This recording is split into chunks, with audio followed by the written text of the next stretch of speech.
सम्यक न्यूज लाईव्हच्या या बातमीपत्रामध्ये मी विजय निलंगेकर आपलं स्वागत करतो। पाहूयात सम्यक घडामोडी। Phoenix multi speciality hospital and critical care centre, Shivajinagar, Nanded. Ideal institute of biology, Nanded आणि लातूर, लीडर इन बायोलॉजी। कि आज बहुजन समाज पार्टी और समाजवादी पार्टी के दोनों नेशनल प्रेसिडेंट की, मुखिया की ये संयुक्त व खासकर प्रधानमंत्री श्री नरेंद्र मोदी की तथा बीजेपी के राष्ट्रीय अध्यक्ष श्री अमित शाह की, अर्थात इन दोनों गुरु व चेले की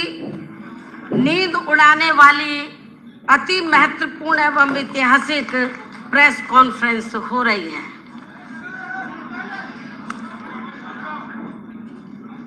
हालांकि इसकी वास्तव में पृष्ठभूमि ये है कि हमारी पार्टी बीएसपी ने परम पूज्य बाबा साहब डॉक्टर भीमराव अंबेडकर के देहांत के बाद उनके अधूरे पड़े कारवां को न केवल गति प्रदान की है, बल्कि काफी उतार चढ़ाव का सफर तय करते हुए उसे ऐतिहासिक सफलताएं भी प्रदान की हैं। और इतना ही नहीं, बल्कि बीएसपी ने इनके द्वारा यहाँ जातिवादी व्यवस्था के शिकार लोगों को मान सम्मान की जिंदगी बसर करने हेतु राजनीतिक सत्ता की मास्टर चाबी प्राप्त करने की दी गई उसी अमरवाणी व मिशनरी लक्ष्य को सही मायने में जमीनी हकीकत में बदलने के क्रम में ही यहाँ लोहिया जी के बताए हुए रास्तों पर चल रही समाजवादी पार्टी से पहले सन 1993 में मान्यवर श्री कांशीराम जी व श्री मुलायम सिंह यादव जी के नेतृत्व में उत्तर प्रदेश में विधानसभा के हुए आम चुनाव में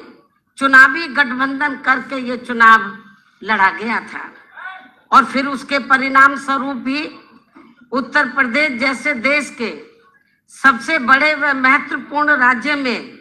हवा का रुख पूरी तरह से बदलते हुए तथा बीजेपी जैसी घोर जातिवादी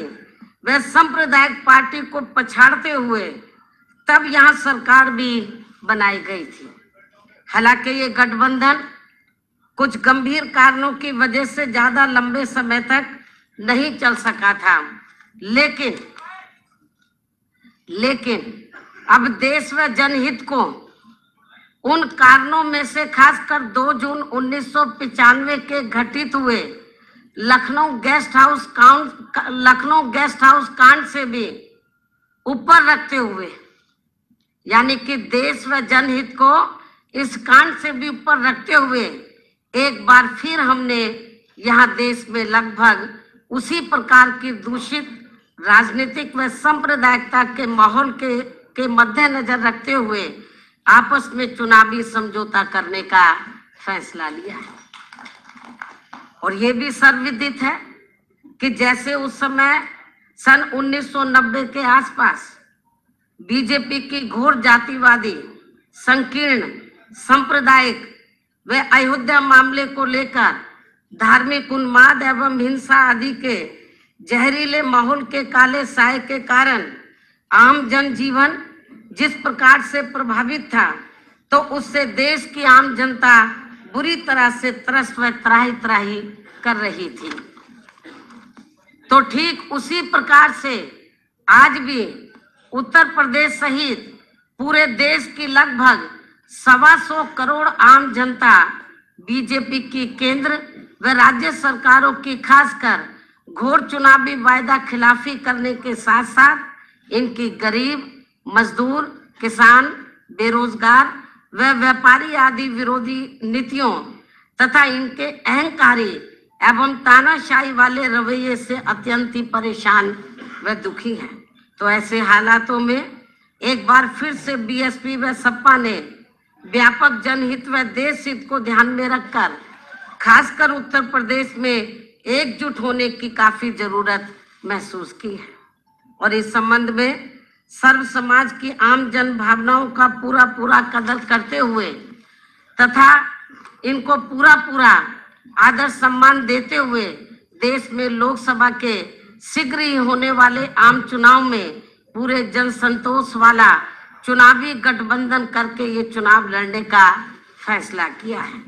और जिसकी आज ही घोषणा भी कर दी जाएगी, जो निश्चित तौर पर ये इस नए वर्ष सन 2019 में एक प्रकार से नए राजनीतिक क्रांति का संदेश ही माना जाएगा तथा जो देश के संविधान को उसके सही व असली जनहितैषी एवं कल्याणकारी मार्ग पर चलने का रास्ता ही मुकर्रर करेगा। और ऐसे में अब बीएसपी व सपा के बने इस गठबंधन से समाज व देश को बहुत उम्मीदें भी जग गई हैं, क्योंकि यह चुनाव जीतने के लिए केवल दो पार्टियों का ये एकजुट होना मात्र नहीं है, बल्कि ये समाज के अधिकांश आबादी का प्रतिनिधित्व करने वाले सर्व समाज के खासकर गरीबों, मजदूरों, किसानों, छोटे व मझोले व्यापारियों, युवाओं, बेरोजगारों, महिलाओं व अन्य मेहनत का साम जनता के साथ साथ दलितों, शोषितों, पिछड़ों, मुस्लिम व अन्य धार्मिक अल्पसंख्यकों के हितों की रक्षा एवं इनका प्रतिनिधित्व करने वाली एक शक्ति भी है, जो आगे चलकर देश के बेहतर कल को बनाने वाली सामाजिक परिवर्तन एवं आर्थिक मुक्ति के मिशनरी लक्ष्य की प्राप्ति का एक खास सामाजिक एवं आर्थिक क्रांति का आंदोलन भी बन सकता है। इसके साथ ही वैसे आपको ये भी मालूम है कि देश में पिछले लोकसभा और उसके बाद उत्तर प्रदेश में विधानसभा के हुए आम चुनाव में भी बीजेपी ने जिस प्रकार से केंद्र व उत्तर प्रदेश में यहाँ बेईमानी से अपनी सरकार बनाई है और जिनकी गलत नीतियों व गलत कार्य प्रणाली आदि से जनता आज बहुत ज्यादा दुखी है, जिसे अति गंभीरता से लेते हुए फिर ऐसी जन विरोधी पार्टी को आगे सत्ता में आने से रोकने के लिए हमने पहले ही यहाँ उत्तर प्रदेश में कुछ लोकसभा व विधानसभा की सीटों पर हुए उपचुनाव में इनके अधिकांश उम्मीदवारों को हरा के इसकी शुरुआत भी कर दी है, जबकि इन चुनावों में कांग्रेस पार्टी के उम्मीदवारों की तो जमानत ही जब्त हो गई थी और फिर इसके बाद से पूरे देश में यह आम चर्चा शुरू हो गई कि उत्तर प्रदेश में 80 लोकसभा की सीटें हैं और यदि बीएसपी व सपा यहाँ गठबंधन करके लोकसभा का आम चुनाव लड़ते हैं तो फिर इस बार केंद्र में बीजेपी को सत्ता में आने से जरूर रोका जा सकता है। और वैसे भी इनके चुनावी वायदा खिलाफी, कुशासन व गलत नीतियों एवं जातिवादी, संकीर्ण, द्वेषपूर्ण, सांप्रदायिक व पूंजीवादी तथा अहंकारी व तानाशाही वाले रवैये एवं कार्य प्रणाली से अब पूरे देश में गरीब, मजदूर, किसान, व्यापारी व अन्य मेहनतकश लोगों के साथ साथ खासकर दलित, आदिवासी, पिछड़ा वर्ग, मुस्लिम व अन्य धार्मिक अल्पसंख्यक समाज के भी लोग अपनी विभिन्न समस्याओं को लेकर अभी तक भी हमें काफी ज्यादा दुखी व चिंतित ही नजर आते हैं। इसके साथ ही इनके बिना पूरी तैयारी के विशेषकर नोटबंदी व जीएसटी के लिए गए फैसले से तो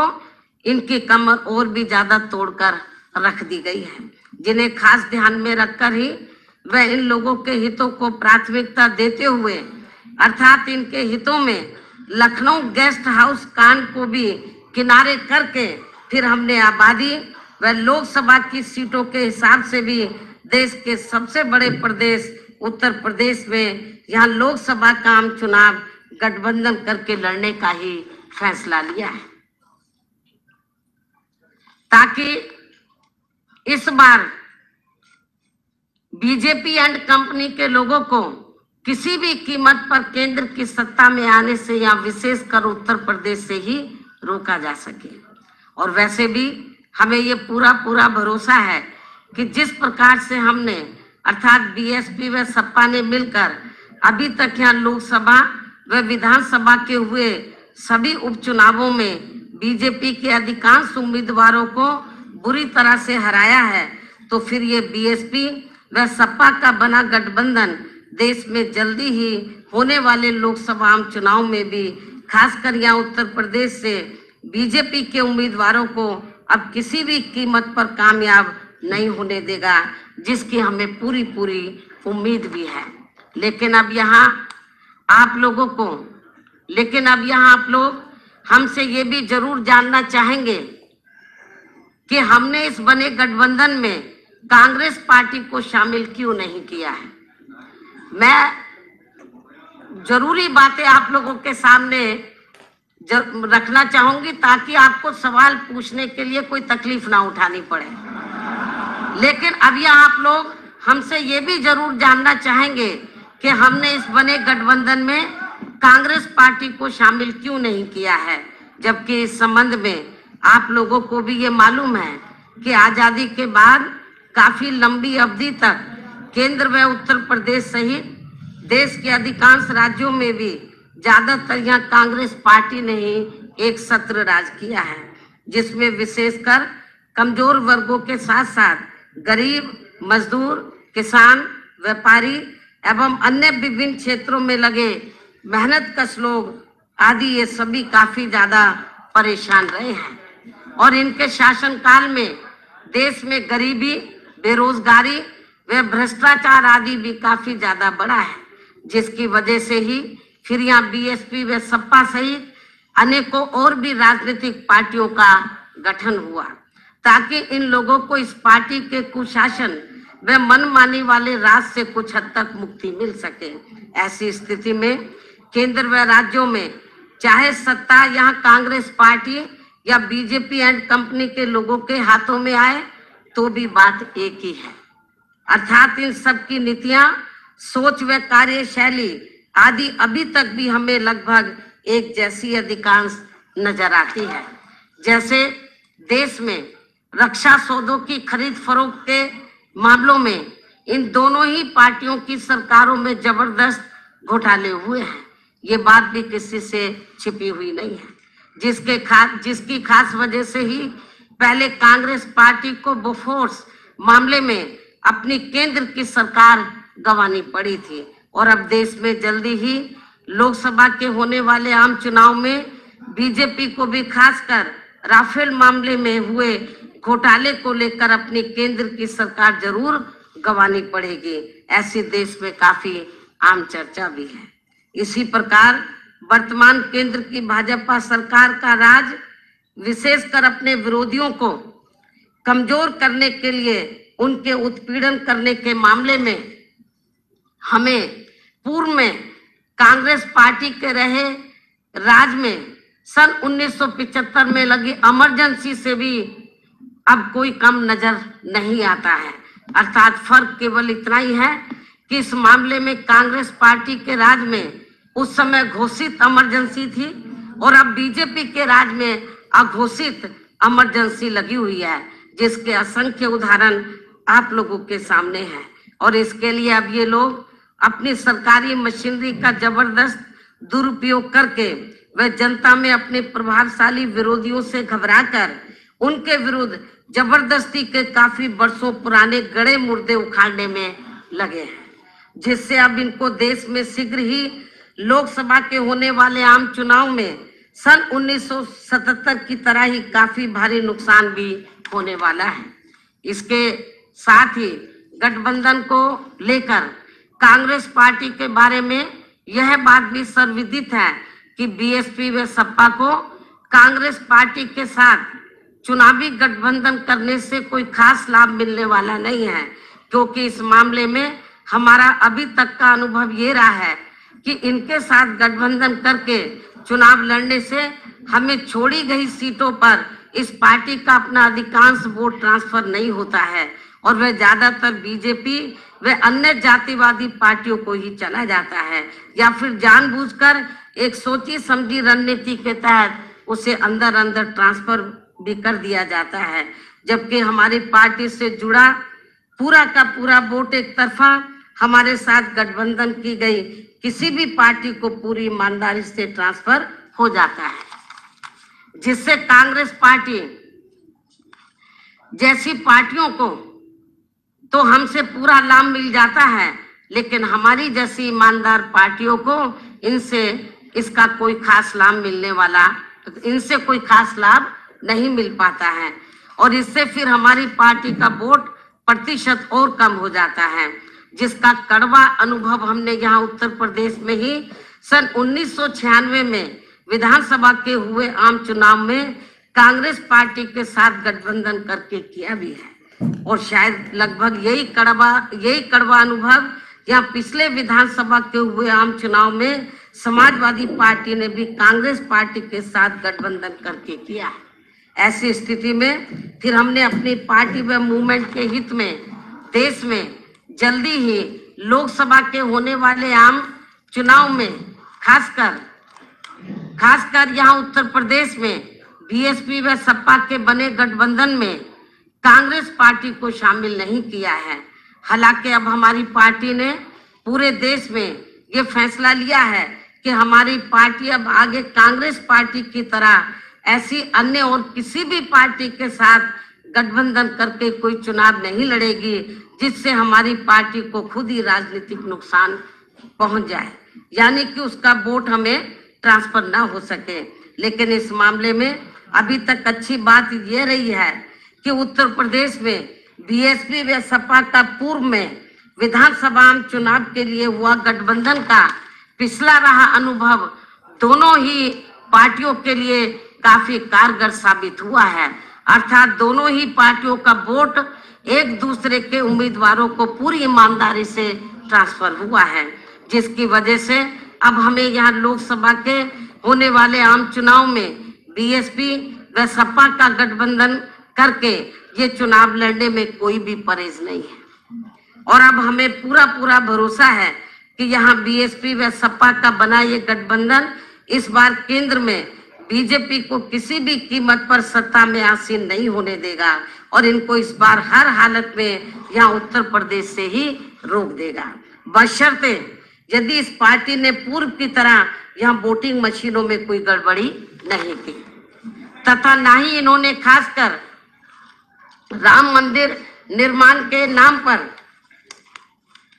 यहाँ की जनता की धार्मिक भावनाओं के साथ कोई खिलवाड़ आदि किया। इन्हीं जरूरी बातों के साथ ही अब मैं उत्तर प्रदेश में बीएसपी व सपा के बने इस गठबंधन के संदर्भ में ये कहना चाहूंगी कि उत्तर प्रदेश में इन दोनों पार्टियों का यहाँ लोकसभा चुनाव में एक साथ मिलकर चुनाव लड़ने का हमारा ये गठबंधन फाइनल हो चुका है, और इसके लिए हमने दिनांक 4 जनवरी को दिल्ली में इकट्ठा बैठकर वे काफी गहन सोच विचार करके प्रदेश की सभी 80 लोकसभा की सीटों का फाइनल बंटवारा भी कर लिया है, और इसके बाद हमें ऐसा भी लगता है कि इसकी भनक पड़ते ही उसी दिन फिर बीजेपी ने घबराकर अपनी पूर्व की गई तैयारी के मुताबिक हमारे बने इस गठबंधन को कमजोर करने व तोड़ने के लिए एक सोची समझी रणनीति व साजिश के तहत सपा के अध्यक्ष श्री अखिलेश यादव का नाम जानबूझकर खनन मामले से जोड़कर व इनकी छवि को धूमिल करने के लिए मीडिया आदि में बड़े पैमाने पर उछाल दिया, जिसकी हमारी पार्टी कड़े शब्दों में निंदा करती है, और ऐसे में हमारी पार्टी पूरे तौर से हर स्तर पर इनके साथ खड़ी है, जबकि इस पार्टी को अर्थात बीजेपी को ये मालूम होना चाहिए कि इनकी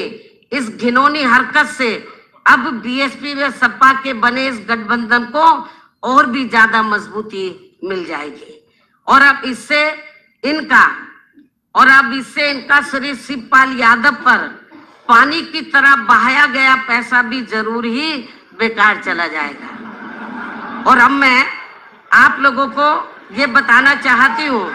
कि इस बने गठबंधन में किस पार्टी के पास कितनी सीटें रहेंगी, तो ये सभी दिनांक 4 जनवरी को दिल्ली में ही फाइनल कर लिया गया है, जिसकी संक्षेप में जानकारी इस प्रकार से है। उत्तर प्रदेश में कुल 80 लोकसभा की सीटें हैं, जिसमें से बीएसपी 38 लोकसभा की सीटों पर और एसपी 38 लोकसभा की सीटों पर मिलकर ये चुनाव लड़ेगी। और 2 लोकसभा की सीटें हमने अभी 1-2 और पार्टियों के लिए छोड़ दी है। इनके अलावा 2 और शेष बची सीटें अर्थात अमेठी व रायबरेली, ये दोनों लोकसभा की सीटें हमने कांग्रेस पार्टी के साथ बिना कोई गठबंधन किए हुए ही इस पार्टी के लिए छोड़ दिए हैं, ताकि बीजेपी के लोग इन दोनों सीटों पर कांग्रेस पार्टी की संरक्षक व इनके अध्यक्ष को भी यही उलझाकर न रख सके। इसके साथ साथ बंटवारे में कौन कौन सी सीटें बीएसपी व सपा आदि के पास रहेंगी, तो इसका भी लगभग तय ही हो चुका है, जिसकी सीटवार पूरी जानकारी आपको बहुत जल्दी ही प्रेस नोट के जरिए दे दी जाएगी। और अब मैं अंत में बीएसपी व सपा के सभी छोटे बड़े पदाधिकारियों, नेताओं व कार्यकर्ताओं से मीडिया के माध्यम से ये भी पुरजोर अपील करती हूँ कि वे इस चुनाव में पर्दे के पीछे से बीजेपी द्वारा चलाई जा रही श्री शिवपाल यादव की पार्टी को तथा कुछ अन्य और स्वार्थी किस्म के लोगों को भी मैनेज करके वे उन्हें आगे करके खासकर यहाँ दलितों, पिछड़ों व मुस्लिम समाज आदि के नाम पर बनवाई गई पार्टियों एवं इनके संगठनों के द्वारा भी षड्यंत्र के तहत खड़े किए गए उम्मीदवारों को अपने यार दोस्त, जाति बिरादरी व रिश्ते नातों आदि के चक्कर में पड़कर इन्हें देकर खराब नहीं करेंगे तथा अपने बने इस पवित्र व सामाजिक भाईचारे पर आधारित इस गठबंधन को कतई भी नुकसान नहीं पहुंचाएंगे। अर्थात इन दोनों पार्टियों के सर्व समाज से जुड़े लोगों को देश व जनहित में इन स्वार्थी व बिकी हुई पार्टियों के चक्कर में न पड़कर इन्हें केवल अपने गठबंधन द्वारा खड़े किए गए उम्मीदवारों को ही कामयाब बनाने का हर संभव पूरा प्रयास करना चाहिए। तभी फिर सही मायने में हमारा यहाँ अपने संतों, गुरुओं व महापुरुषों आदि का मानवतावादी सोच पर आधारित इनका सर्वजन हिताय व सर्वजन सुखाय का सही सपना जरूर साकार हो सकता है। नांदेड आणि लातूर लीडर इन बायोलॉजी। पाहत रहा सम्यक न्यूज लाईव्ह। बातमी पाहण्यासाठी यूट्यूबवर सबस्क्राईब करा